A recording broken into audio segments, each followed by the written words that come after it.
Welcome to tonight's session number 5 of the Healthy Relationship class. So I've logged on just a few minutes early so we can give everybody a chance to log in. And again, welcome. Tonight is session number 5, so we have just a few more to go. So tonight we will cover communication, a lot of communication. Healthy relationships will depend on mature, authentic, honest communication. And again, truth is fluid, so honesty is in the eye of the beholder. Understanding that what is yours and what is theirs will really cover how to bridge that gap. So again, welcome. More people are logging on.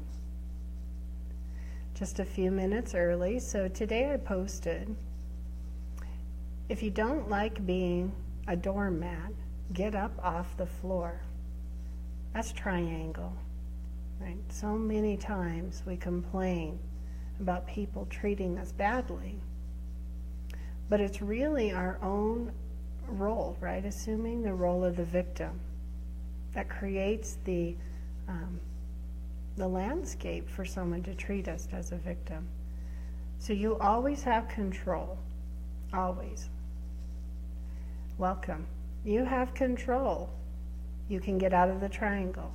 As I've said before, peace is outside of the triangle. We can't live there 100% of the time. We're human. We come with junk. The people we interact with come with junk as well. But peace is outside of the triangle, and as soon as you can recognize your role in the triangle, right? It's always about changing you, never about changing the other person. We have no control over anyone, and we have no right to ask them to change. We do have 100% control of ourselves and how we react and respond to other people. How we react and respond to events. And that's where your true power lies. Sorry, my hair's kind of sticking out today. So that's where your true power lies, is in your own control of your point of view first. Your point of view drives everything. Control of your point of view and control of how you react and respond. And the triangle is one of the most effective tools in learning how to react and respond differently. So welcome everyone. I'm so glad that you're here.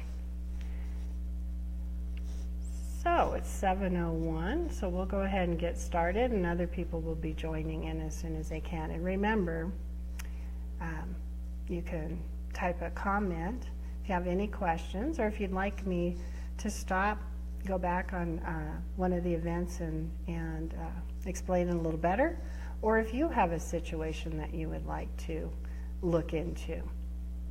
So triangle communication, we're really going to start looking at some statements and then picking apart where they're at in the triangle. So in the middle of the night, this one woke me up, not because it was mine, but because it was for this class. I love my family, but they have never really been there for me. I love my family, but they have never really been there for me. So this would be a statement someone is telling someone else. So one of the rules is to keep it strictly short and straight. So KISSS. So to stay out of the triangle in your communications, keep it strictly short and straight, meaning honest. Let's pick this statement apart. I love my family, but. It's the but that really changes things. The first 4 words are absolutely invalidated by the but. I love my family, but they've never really been there for me. So the speaker within the triangle, right, assuming the victim role, is not telling you that they love their family. They're telling you that my family has never really been there for me. So the conversation is clear. The speaker's message is clear. It's their deep-seated belief, probably assumed early on in childhood. It's negative, and it is self-limiting. That my family has never really been there for me. Thank you all. So the victim speaker will continue to use this belief in many ways. For instance, I can do or not do things because of this. So it's kind of like a Monopoly game, get out of free jail card, right? So we would use this as an example to not do something or to do something, and then it would be our excuse. Well, I did that because my family's never really there for me anyway. So I have an example, a made-up example. I didn't go to the graduation because I forgot, or I was busy, or I was sick. But I didn't go to the graduation. But remember, they were never really there for me anyway. Bam, there's your hook, right? You're in the triangle. You're using that excuse, that deep-seated, right, self-limiting belief to get you off the hook. You want to off the hook guilt-free for not attending. And in this scenario, you shifted all the blame to them, all of the guilt to them. It's their fault. Had they been better and always been there for you, of course you'd go to the graduation. So families, right, are one of the easiest places for us to get stuck in the triangle. We learn the triangle from our families. Other people influence us as well. But again, we come into the world as a victim, a baby. Welcome, everyone. We come into the world as a baby, so we are therefore a victim. We have to learn how to get our needs met. And remember, the triangle is a method of getting our needs met that we learned early on. It's just maladaptive, and as we become adults and we become more and more adept at it, we can learn better behaviors for getting our needs met. The needs are legitimate. I want you to hear that. The needs are legitimate.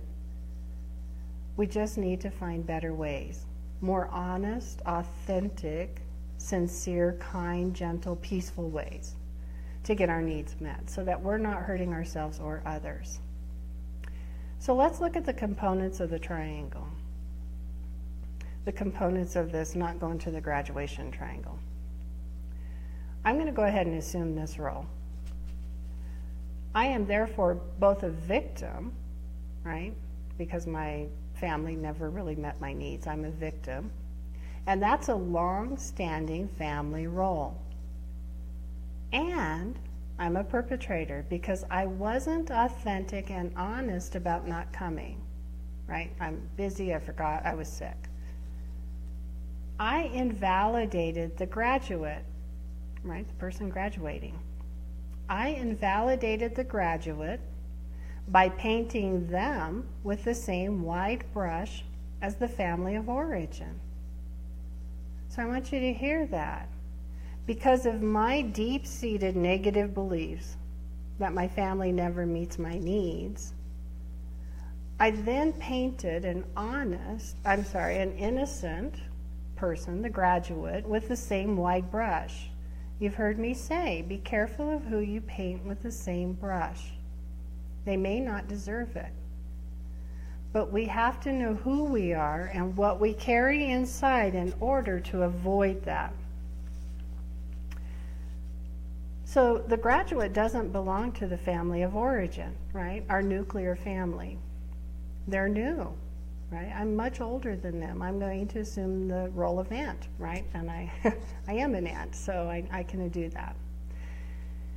The family of origin is the family I grew up with and who I learned the role from.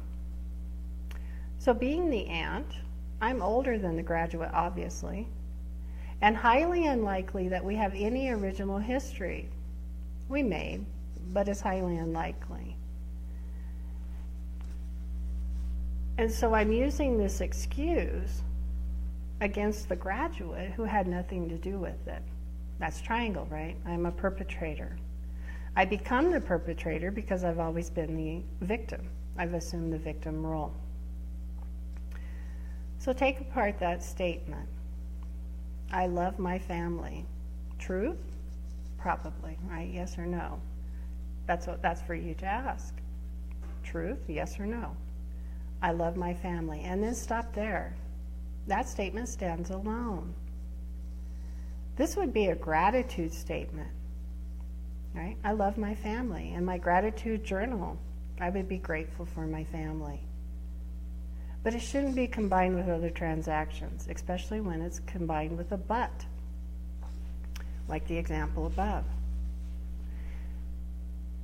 If I say that, I love my family, but, they've never really been there for me, I'm using that as a deflector, right? My real motive is to not go to the graduation. So I'm deflecting from myself by first stating my declaration of love. It's a means of softening, right, the meat of the statement, which is my deep-seated belief. So I'm trying to deflect because I already have guilt. Right? Again, I'm in the triangle. I'm in the triangle with myself.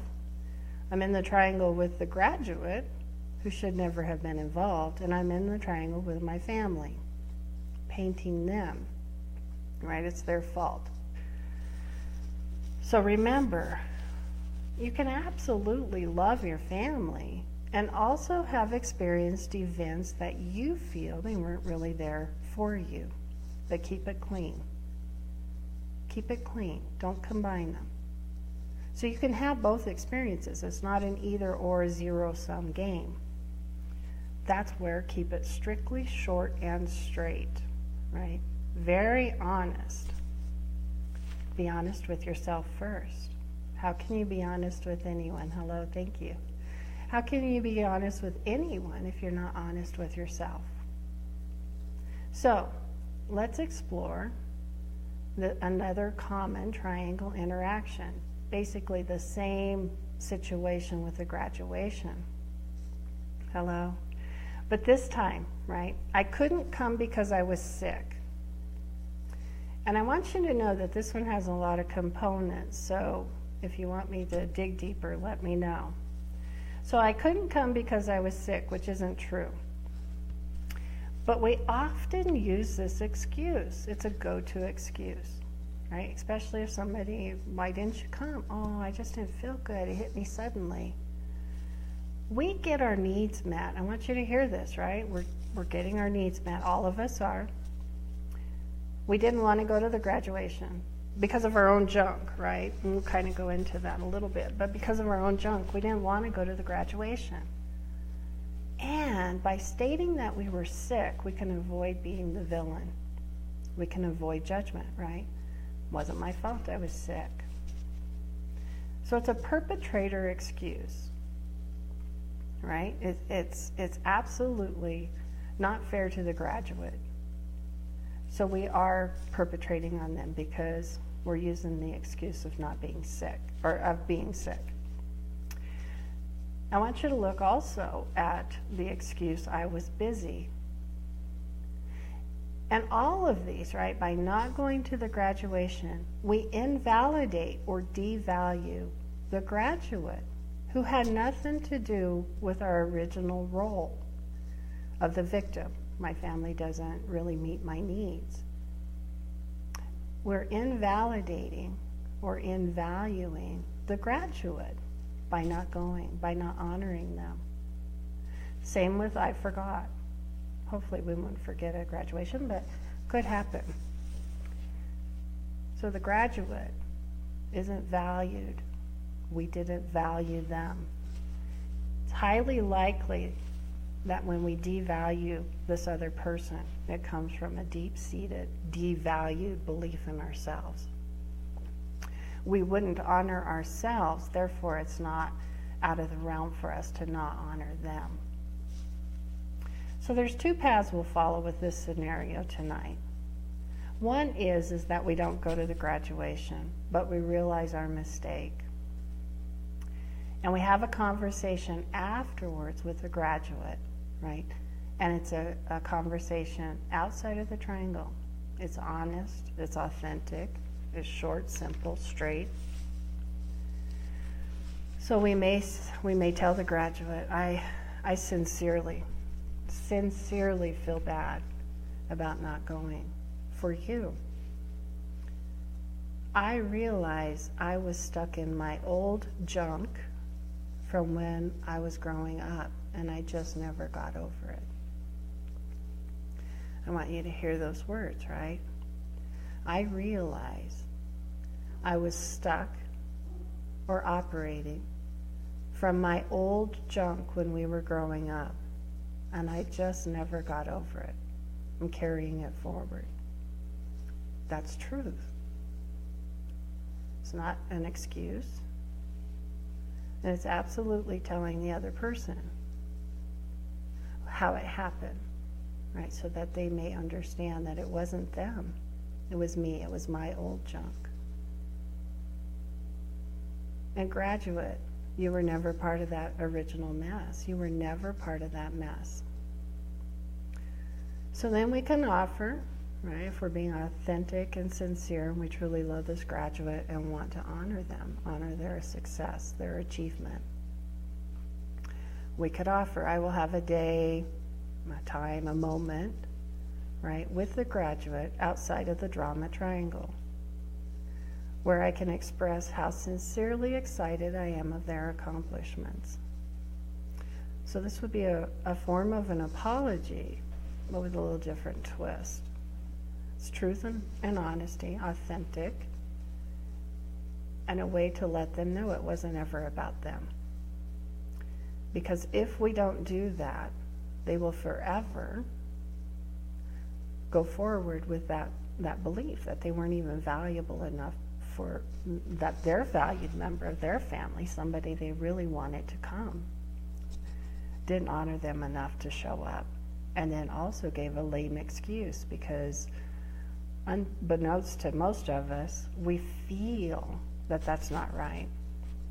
We absolutely do. We may not know the truth, we may not have facts, but we feel it.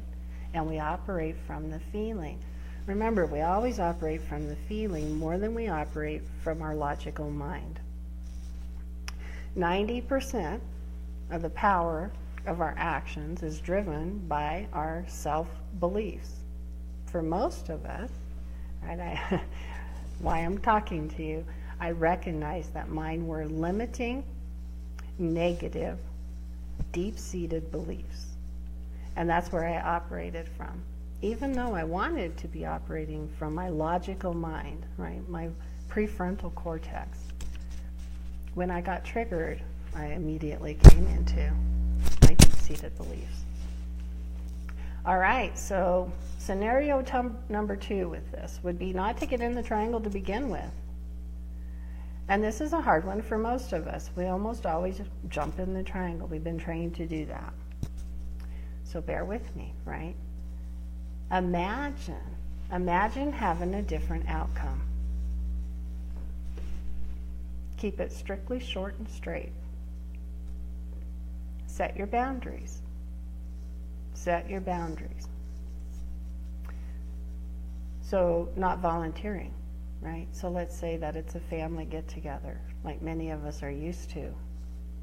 The family is asked to assist, right? Throwing a big graduation party for a big group of people takes a lot of work.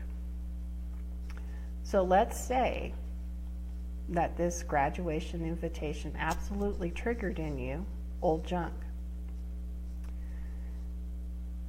Set your boundaries. Maybe you don't volunteer to help because that's just asking too much. Maybe all you can do is show up. So if you love graduate, do this for graduate, right? And focus on the graduate, this person you love, why you're here. Focus on what's best of the people there. They're not all villains, right? They're not all monsters. When you go, focus on what's best and you will experience more of that.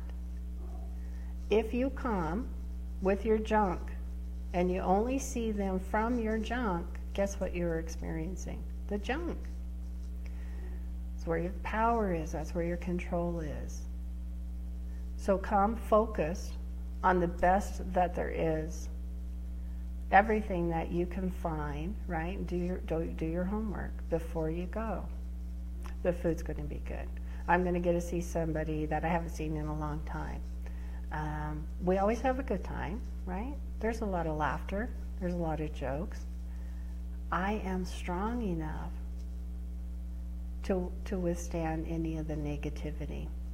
I can, through the power of my own choice, turn away from that and go do something else. So deal with your junk at the appropriate time with the players in your triangle. Or you may even do your own work and leave them out of it. I want you to hear that last one. Do your own work and leave them out of it. Especially if it's really old stuff. Old stuff that you're just carrying. Adding to your baggage. You can empty that big old suitcase that you've been carrying and make your life a whole lot lighter. Let it go, right? And does it have to be justified? Do you have to be justified? Can you do your own work and leave them out of it? Because again, we have no control over them. Now, it may be such a deep hurt, let's say some kind of a betrayal or something, that you do need to find and speak your truth for closure. That's different.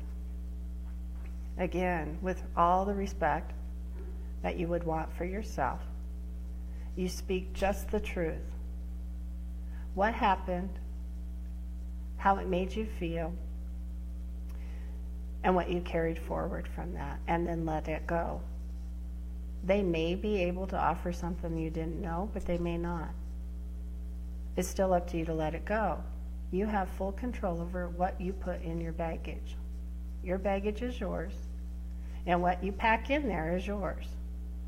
And you can unpack, keep, or let go of whatever you want.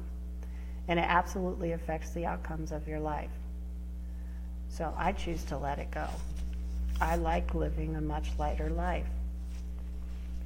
I found that I feel better when I'm not carrying all that junk. And the junk that I was blaming on others was really self-inflicted. It was my own. I just saw it in them. So remember, there's this mirror. And what you dislike most about other people is usually something that either you fear in yourself or you actually have in yourself. And you just don't like seeing it reflected back to you. So that was one way that I let go of my junk and let go of blaming others, judging others. All right.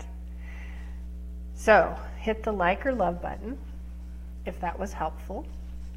And if possibly you have some scenarios similar to that. So I'll never be able to hit all scenarios exactly.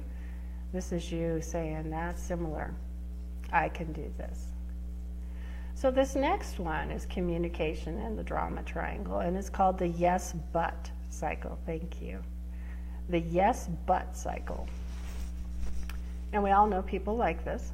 And so we're going to start with participant A tells you, you're B, they're A, I need a babysitter.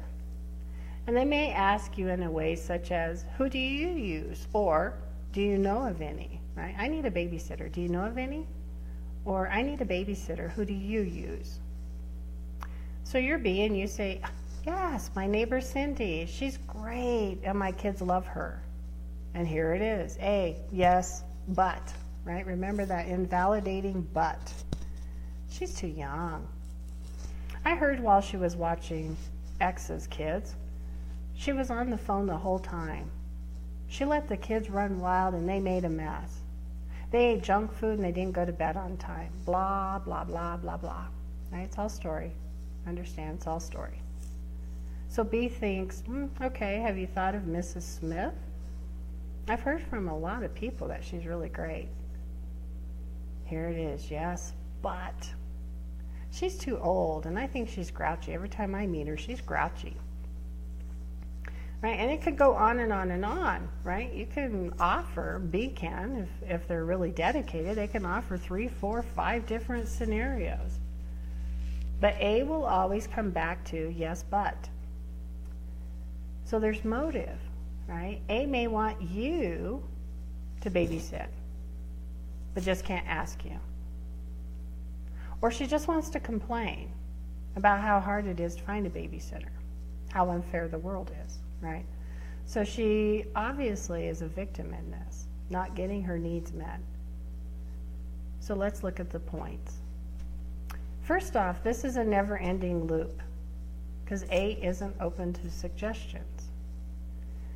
And B doesn't know how to help A, but continues to offer. Right? It's a never-ending loop. The yes but cycle devalues B. Right? This is how B can turn into a victim. She started off as a rescuer, but she may turn into a victim. She may be hurt by the exchange because although B trusts Cindy, right, the first one, A points out judgmental statements which could indicate to B that she's a bad mother, right? Well, Cindy's not great. She doesn't watch the kids. She lets them eat junk food, never puts them to bed, and she was on the phone the whole time, never watching them. So what B feels in the exchange is an exact reflection of what she believes to be true about herself, her inner beliefs. If she's on shaky ground as to how good of a mother she is, this one will cut deep, right? Because A obviously is pointing out what a mistake she made. Right? So depending on her deep-seated beliefs, how does she handle, that conversation? What does she walk away with? She may also feel, right, that A doesn't value her. She asks for her opinion, but she invalidates everyone with a yes, but. And many of us get really stuck in that, and our confidence is low. So that's how we get stuck, right? We continue to offer suggestions, hoping that A will take one and validate us as worthy, right? Or smart or capable. So that's how B could get stuck in it. A's just stuck in it because she really wasn't looking for these suggestions anyway. She was either one, like I said, complaining, or two, wanted B to babysit, but just couldn't ask her or wouldn't ask her. Because as a victim, it'd be much better if B would just offer, right? So that's not straight communication. It's not short and it's not simple. All communication can be a minefield. Both parties come to the table with inner junk. Both parties come to the table with inner junk. That is a hard, fast rule. We walk on the planet, we don't walk on water, therefore we have junk, all of us. But most of us don't even know what our junk is, and few could ever accurately detect what's in the other party. Just can't do it. So that's why staying out of this triangle is highly effective. It cleans up your communication. Cleans up your communication. So we're going to do another scenario of the yes but cycle. This time A asks for money for rent. And B offers, right, straightforward, highly, really good suggestions, right? Makes a lot of sense, reasonable, such as turn off your cable. Or trade in that fancy car that you never should have got in the first place because you couldn't afford it. Trade it in for a cheaper one, right? We could go through many, hello. We could go through many of that, what A could do to make the money that she makes stretch and pay all of her bills. But A will have excuses for each. She always will, right? How could she be without cable? It's the only thing she does. And here where we live is cold, dark, right? What is she going to do? What about that car? That was a gift to herself. She deserved it. Right? It was the one thing that she gifted herself with. She's keeping it. A just wants B to lend her money to pay her rent without making any changes. A is not looking to improve her situation. She's just looking for someone to give her a Band-Aid to get by. Highly likely that she always does this, right? So A could either assume B could either assume the rescuer role or the victim role. If she lends her the money, she most likely will feel like a victim. She got used, she got taken advantage of. If she assumes the rescuer role, she may feel good for a little while helping somebody out in their time of need. But eventually, when A never pays her back and never makes changes and continues to spend recklessly, B will develop the victim and feel resentment because A isn't making any changes and she just used B for the money. But B can say no. Absolutely. B can say no. No, I can't lend you any money. I won't lend you any money. I don't like can't if you can. So keeping it honest and straight. If you have the money, but you do not want to lend it, that is not a can't. That is no, I won't lend you the money.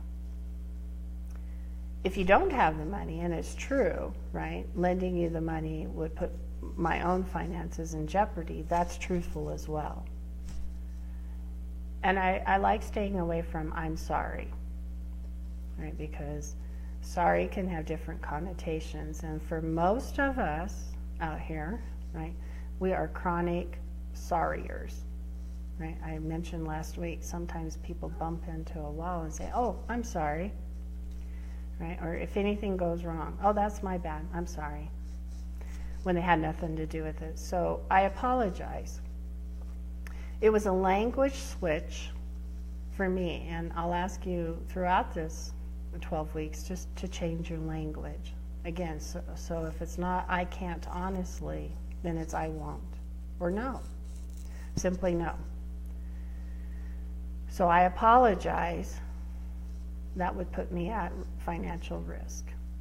I'm sorry. I apologize. All right. This brings me to communication. The quality of our relationships, I said this earlier, is determined by the maturity and the quality of our communication. All relationships are built on communication, whether we do it verbally, with our facial expressions or our body language, or just energetically. We are energetic beings, and we do read other people's energy. So a baby, right, absolutely has no idea what words you're saying. They don't have any language. But they do feel you. That is an energy transaction. It's not verbal. And at first, when they're first born, it's not even your facial cues. They can barely see those. So a new mother who's extremely nervous will be told that the baby can feel that nervousness or how afraid they are, the fear, and can cause the baby to feel the same. That's an exchange of energy. So communication, the quality and maturity of our communication absolutely affects the quality of our relationships. And we do feel people. You can sit next to somebody and get a feeling that they're mad even though they're sitting there stone-faced with no expression, right? They have their poker face on. You know they're hot. You know they're hot under the collar, right? That would be an energy transaction, energy communication. We can be saying yes while our head is shaking no. Right? That's verbal. That's not verbal. That's a body gesture. Many of you know that my eyebrow goes up when I'm calling bullshit. And so I may be saying, oh yeah, I agree. But my eyebrow goes up as if in disbelief. I can't control it because my subconscious controls my communication through energy and through body gestures. So there's a horn going off. Sorry for that. Hopefully it won't bother us. Okay. So the quality of our relationships is determined by maturity and the quality of our communication. If you don't know what's going on inside of you, both positive and negative. Now understand I really deal with the negative to transform that into positive, but we do have positives as well. I do know that I'm intelligent. I do know that I'm a caring person. Those are positive beliefs about myself. The negative ones were that I wasn't wanted, I was a mistake, I wasn't worthy, right? Those were my negatives, and those are the ones that I work on to transform. So how can you understand what's going on inside of the other person if you don't even know what's going on inside of you? So if you feel like you're not good enough, you'll bring that into your communication. You will most definitely bring that to the energy communication, right? That's why bullies pick on those who kind of shrug and shrink away and they don't make eye contact. They read that, right? So whatever yours is, you bring to the table. The other person feels it, but they may not accurately be able to detect what's really going on. This is ripe for triangle, right? Ripe for triangle. If you don't know what's going on within you, how are you going to be able to be short and straight and honest? So we all have a point of view. We all have beliefs about the world, other people, and ourselves. They're developed over many, many, many experiences. We adopt some from our families of origin. We adopt some from our peers. Repetition. So watching the news on a consistent basis will absolutely influence your point of view of the world as how safe it is. It's far more safer than you know, especially if you watch the news on a consistent basis, because all they show you is the negative, the dangerous, how bad things are. That will change your point of view. It will influence it. So we all have a point of view, and the other person comes to their point of view based on their experiences. So even if we are both looking at the same sunset, sitting right next to each other, we will have different opinions, different feelings, different judgments, different values, and etc. Mine will be based on my point of view, my experiences, and theirs will be based on theirs. So I may love sunsets. I may think they're amazing. I may sit there in awe. And the other person may think that it's just a boring waste of time, and they want to be off doing something else. Same sunset, totally different feelings. And this is what we bring into our communication. So we may see the same basketball game. We may see the same football game. We may see the same, let's say work, right? We may see the same financial report, and some will see it as the glass half empty, and some will see it as the glass half full. That's why we come at it from our points of view. So I want to cover some of the styles of communication. There's passive communication, aggressive communication, and passive aggressive. And some of them are clear-cut in the triangle and some are not. So a passive communicator are generally scared people, and they do their best to convince you, others, that you are more important than they are. They come at this from the victim role. So their words will be mousy. Their words will be deflective of them. They will, many times if you offer them praise, will direct it back at you or somebody else, or just flat out deflect it. They're very passive. They're very difficult to get to state what they want. So if you ask them what they want, they may say, I don't care, what do you want? right? They never have a real opinion. The sad thing is that you may say, okay, I want Mexican food, and they'll go along with it, but they never really wanted that. But they would never tell you that. Your opinion is more important. So if you want Mexican food, they will just comply. Aggressive communicators almost always come into an interaction as, I am right and you are wrong. They're definitely bullies and perpetrators. This is the type that will come into a conversation with the full intent of changing your mind to meet theirs. So you may have an opinion, but it is not allowed. They will argue the point until you change, right? We know these people. They can't take no. They will not move. They just won't change. And they are the ones that come in this with the full intent of getting your compliance. They're not interested in your opinion. So this is a really difficult one to communicate with. They make us feel, right, like a victim. They invalidate us because they won't listen to our point of view. And there is no negotiating. So this one is very, very difficult to communicate with as well. Can really put you into the triangle, especially from the words that they use. They may trigger a button, right? So they're easy to get drawn into the triangle. And rescuers, right? So we did victim and perpetrator. Rescuers can fall into both categories. And they can also fall into the last category, which is the passive-aggressive communicator style. So rescuers may be very mousy, right, and passive. And they rescue by not standing up for themselves and asking for what they want. And they may also be in the aggressive category with the you shoulds and you need to.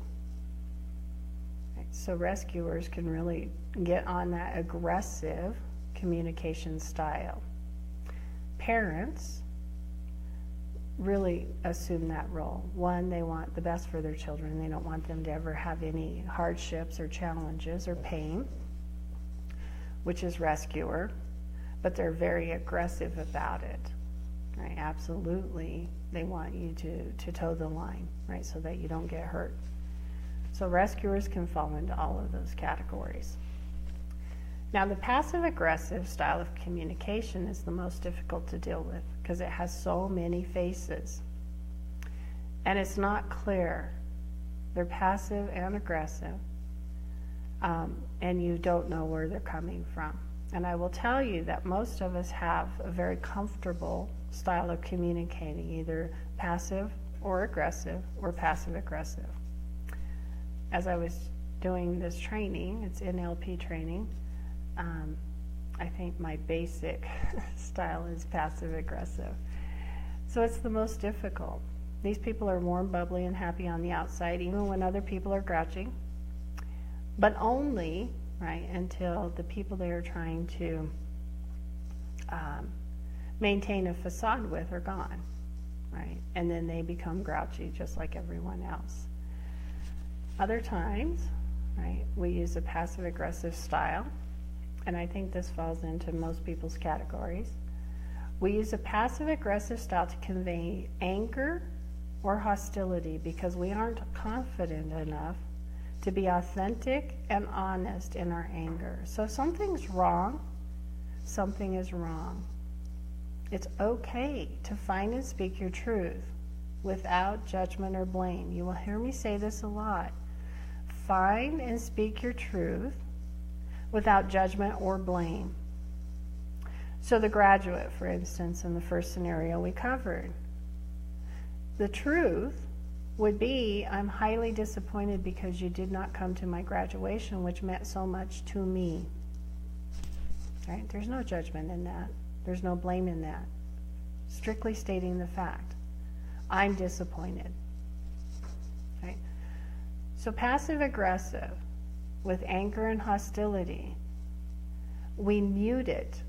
right? We mute it because we're not confident in being able to find and speak our truth. We're not taught to either. So we use innuendos, sarcasm. I was very sarcastic. Veiled humor was one of my go-tos. Right? It was funny. I was just joking.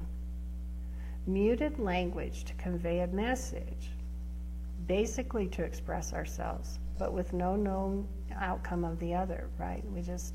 It's veiled, it's very muted, it's not clear, it's not authentic.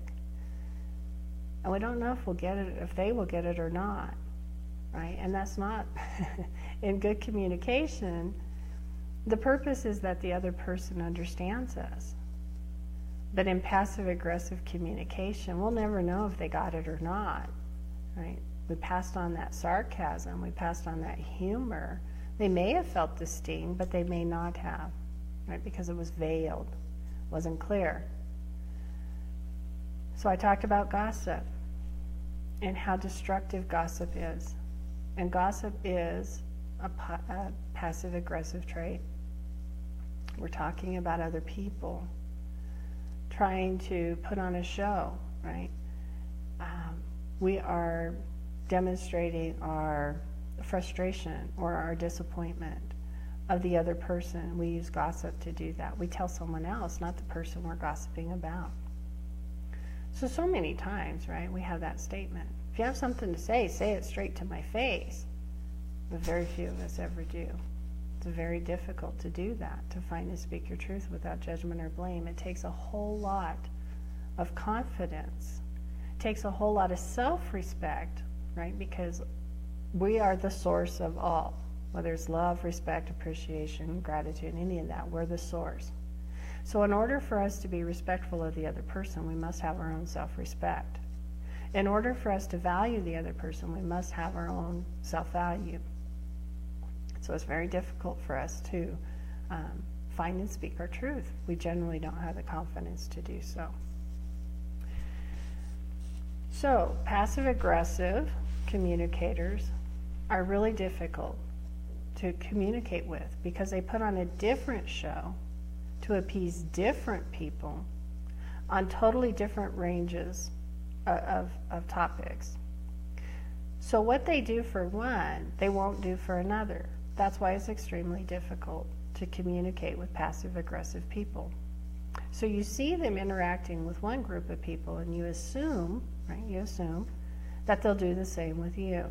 And they may not, depending on the different levels, right, the different topics, the different events. They will act differently. They come at it differently every single time. So you never know where you stand with this style of communicator. And just like the roles of the triangle, like I mentioned earlier, we have probably one main style that we fall into, but we'll use the different styles as we switch between the roles of the triangle.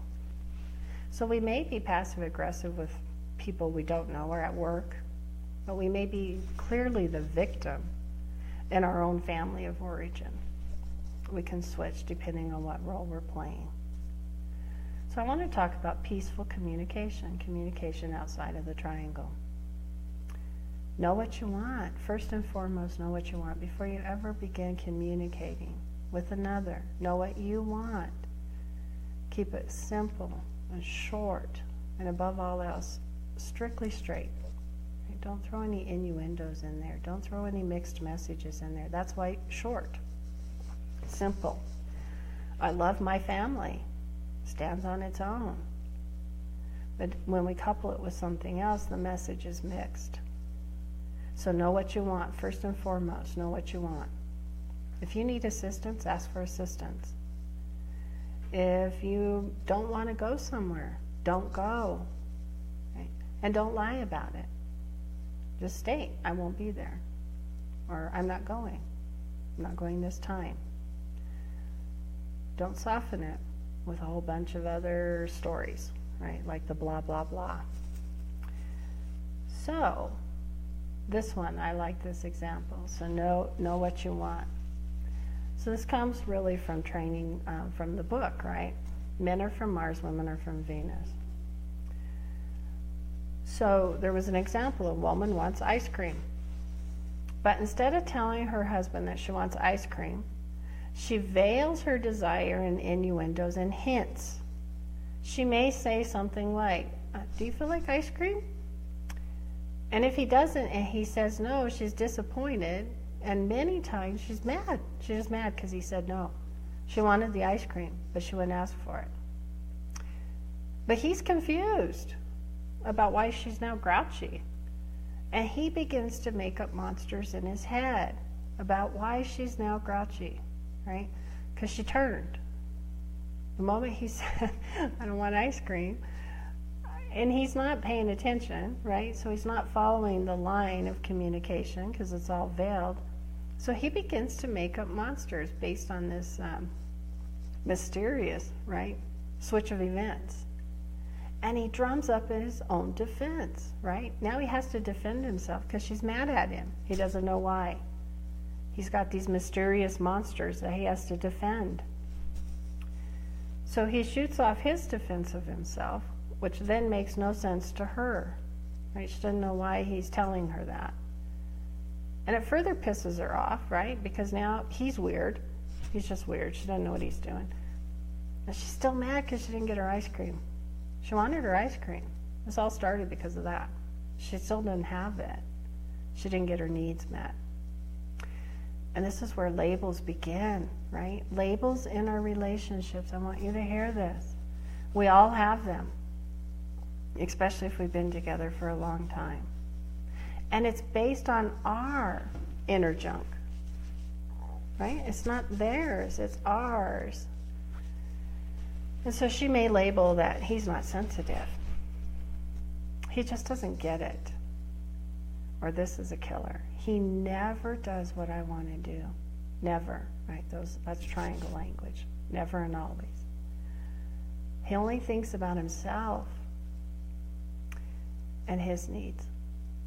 Right? He only thinks about himself and his needs. He never gets it. He never does what I want to do.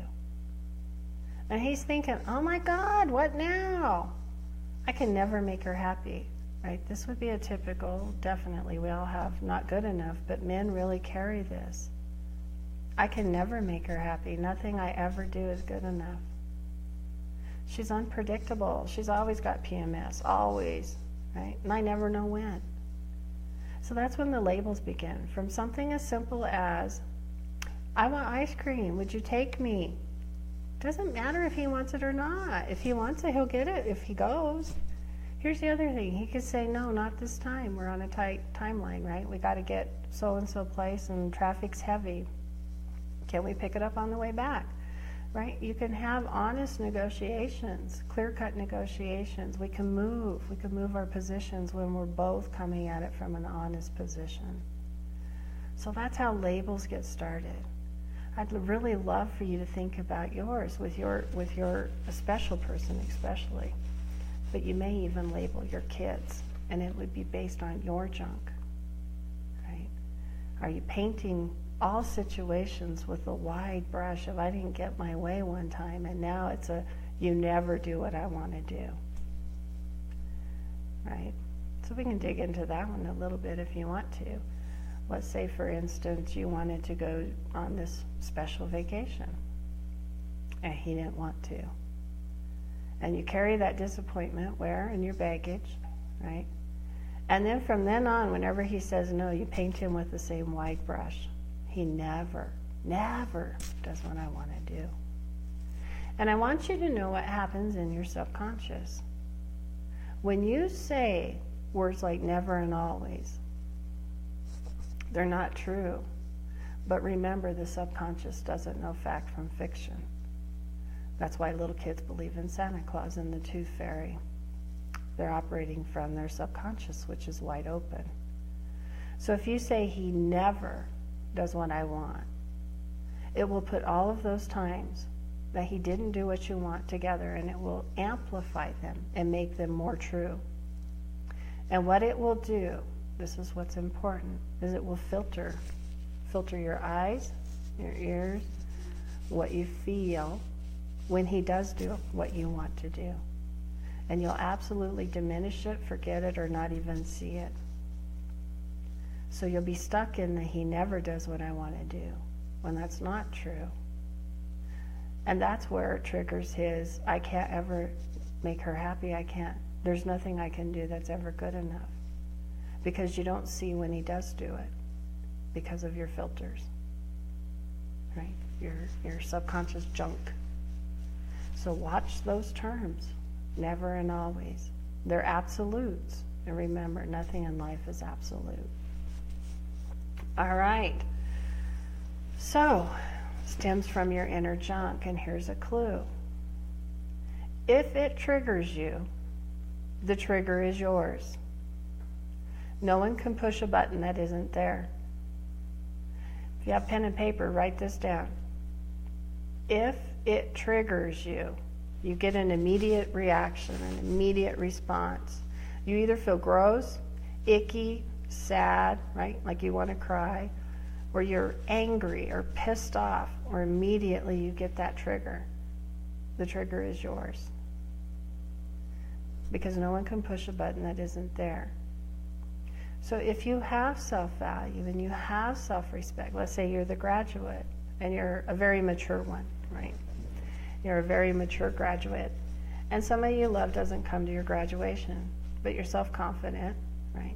You have self-love, you have self-value, respect, and appreciation. It'd be like, darn, wish they could have been here. It's way different, right, than being hurt. So remember, no one can push a button that isn't there. The button is yours. We all have them. Knowing our buttons helps us stay out of the triangle. Knowing our buttons helps us get out of the triangle if we get in it, right? Because many times we do. We just plop in. We don't mean to, but we do. So knowing what your buttons are, what your triggers are, what your inner junk is will help you get out. It'll help you stay out, but it'll help you get out if you do fall in. So you bring you to every interaction. You bring you to every relationship. You bring you to every job.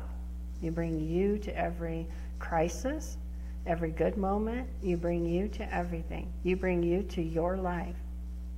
And you are responsible for your own outcomes. The moment you take responsibility for your own happiness is the moment you can begin to realize your happiness. Because whenever you place it, right, on outside forces, it's already on shaky ground. The only constant you have is you. You are responsible for your own happiness. Only you. No one can make you anything that you aren't already. So if you say, they make me mad, they make me sad, they make me this, they make me angry, it's you, it's your triggers. That's a button. Are they doing something right or wrong? Possibly, right? Look at it with different eyes, with clear eyes, without the filters, and outside of the triangle.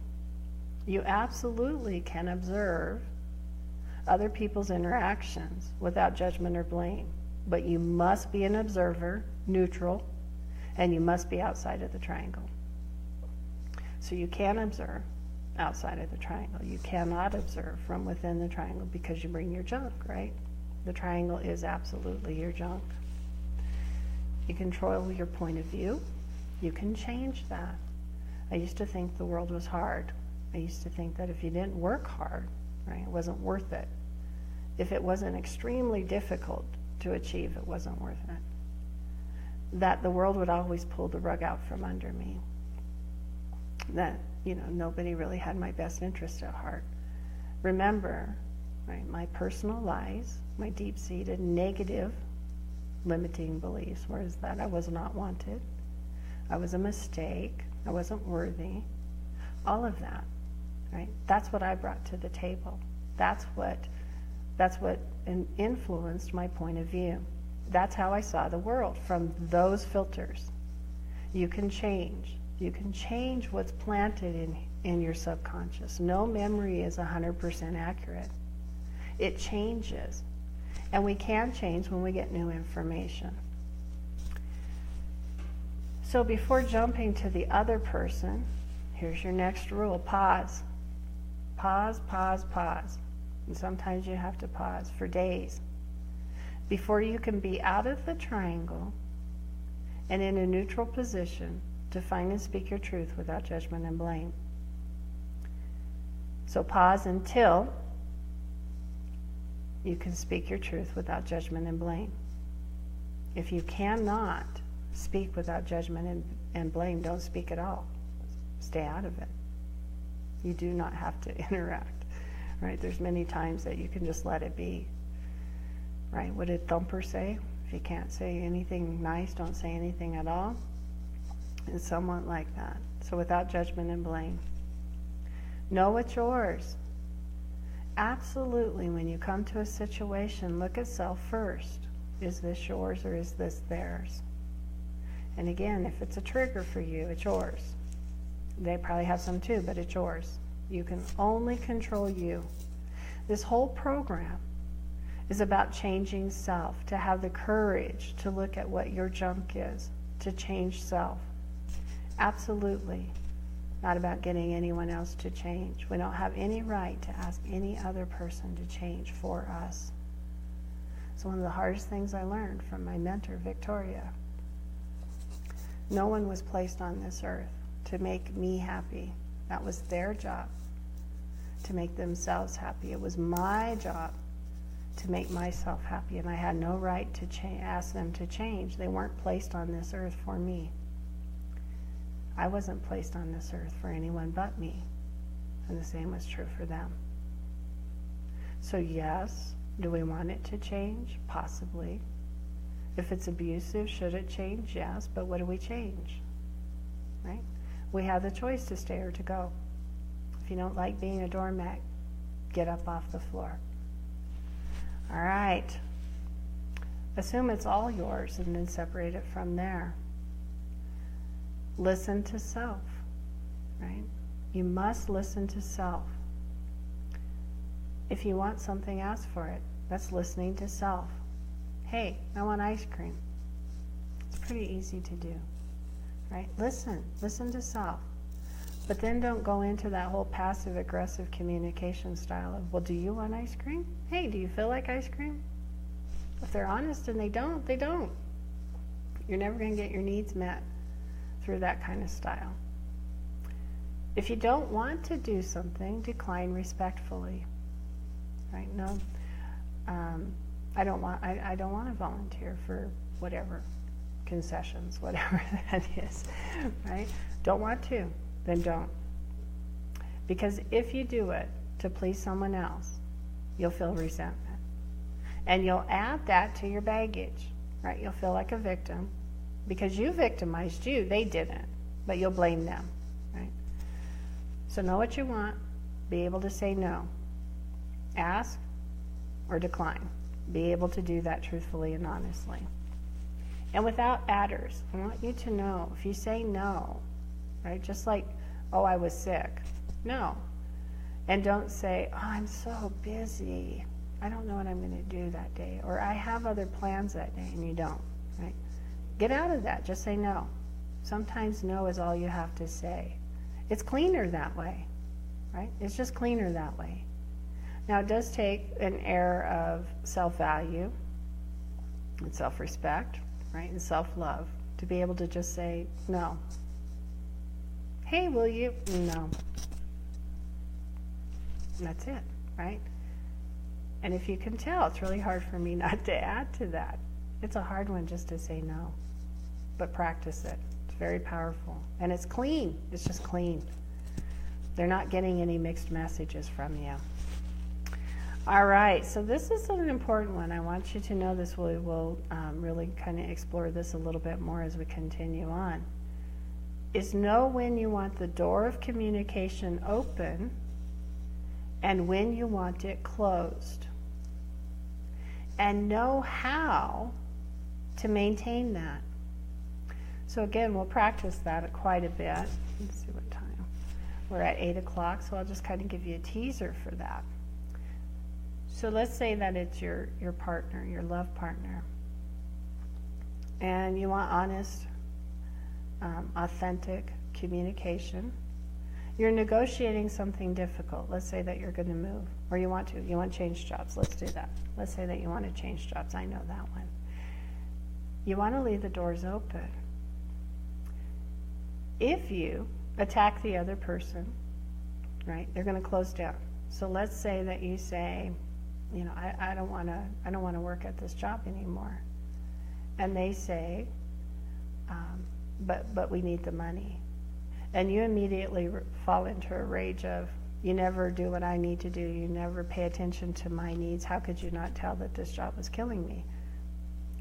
All right. Now you attack them. What happens? They put up their defenses. They close the door. Can they hear you? No. That would be one, and we'll learn more, right? Some more styles on how to leave the doors open, how to have authentic communication. And remember, you can be at totally opposite ends. And you find and speak your truth, both of you. And if you're the only one doing this work, you have to help them find and speak their truth. So then they move here and they say, well, I can do this. And then you can say, well, then I can do this. And pretty soon, you close the gap. And you have a win-win negotiation. That's keeping the doors open. There are times that you want the door closed. You've said no. Let's say that you said no to babysitting somebody's kids for the week while they go on vacation. But you're wishy-washy. Right? You're not clear. You're not concise. Your no wasn't firm. You want that door closed. You don't want them to badger you to try to get you to change your mind. It's your communication that is leaving that door open. They feel it, right? They're either watching your face, listening to your words, or they're feeling the energy that you're wishy-washy. You're not firm because you're a people pleaser. And if they just try a little bit harder, they can get you to change your mind and say yes. So we'll cover that as well as we continue on. So knowing when you want the door open, like with your love partner, right? Honest negotiation, authentic negotiation where both sides get their needs met, or when you need it closed. You've made a decision and you want it to stay that way. Don't be wishy-washy in your communication style or the feel of it, right? They feel you when you're not confident in your decision, when your no is very, very fluid and the boundary isn't firm. So next week we'll talk more about boundaries, saying no, and finding and speaking your truth without judgment or blame, which is hard. And we'll go into some examples of where there's judgment and blame, and where there's an authentic and respectful, valuable, right, communication for the other party. So with that, I want to wish you love, light, and wonder. Remember, our life should be full of wonder, and the love and light come from us. So I wish you the best, and I'll see you next week.